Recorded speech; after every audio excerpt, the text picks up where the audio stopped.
Devin, yes, the meeting between Numsa and government, to be specific, in the Department of Labour, is due to start in a short while right here at the CCMA offices in downtown Johannesburg. To be honest, we don't really know much about the details. I mean, in terms of the details of the meeting, what we do know is that Cabinet did express concern about the impact of the strike on the economy last week, and they did vow that they will do everything in their power to try and resolve the current deadlock between Numsa and their employers. So we take it this might just be a first step in government intervening in this looming strike that is due to start tomorrow. I mean, whether the Department of Labour can actually do anything about the strike starting tomorrow, we don't know about that. I did speak to Numsa General Secretary Ivan Jim a little while ago, and I did put this question to him: would this meeting make any difference in terms of the strike starting tomorrow? And this is what he had to say. Government has got an interest, it wants to get involved. I think their intentions are very clear. They want to help parties to have solutions. We have no problems with that, but as you would know, we'll be on a strike though tomorrow, which is an indefinite strike, until such time we can have employers presenting to us an offer that can settle the strike. So, Luota, you have Numsa demanding an increase of 12%. The employers are only willing to go as far as 8% for the low-skilled workers. Are the issues of the dispute broader than this?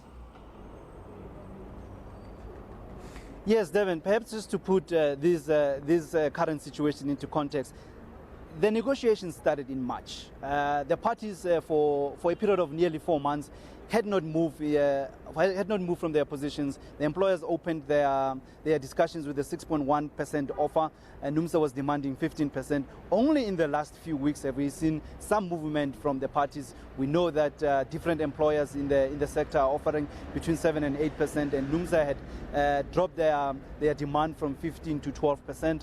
And another issue that Numsa wants is a 1-year wage agreement as opposed to a 3-year wage agreement. There are also issues that are on the table that do not necessarily relate to wages, issues that deal with broader issues in the sector. We know that Numsa wants the banning of labor brokers. We know for a long time this is the issue that they've been campaigning for a very, very long time. We also know that they are totally opposed to the implementation of the youth wage subsidy in the sector.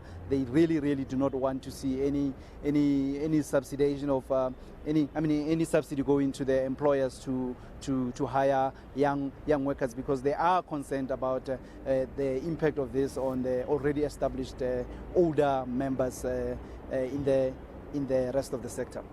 And then, Luota, we can't ignore the warnings of another strike and its impact on the economy, having just emerged from that 5-month mining strike. What's the word, as far as experts are concerned, on the impact of this strike if it goes ahead? Devin, I spoke to several economists this morning, just talking to them about the impact of this strike on the economy. You'll remember that the country is just emerging out of a 5-month strike in the platinum sector, and we saw the devastation that that strike had on the economy in the first quarter.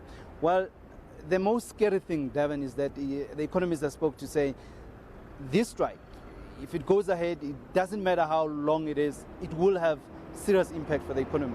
In fact, they say it could have a far more devastating impact on the economy than what we saw in the platinum sector. And the reason for that is because in the platinum sector, we did see that producers had built up some stockpiles, which they were able to continue putting through into the market. They were able to continue exporting into the global markets during the duration of the strike. They say we do not have such luxuries here in the metal and engineering sector.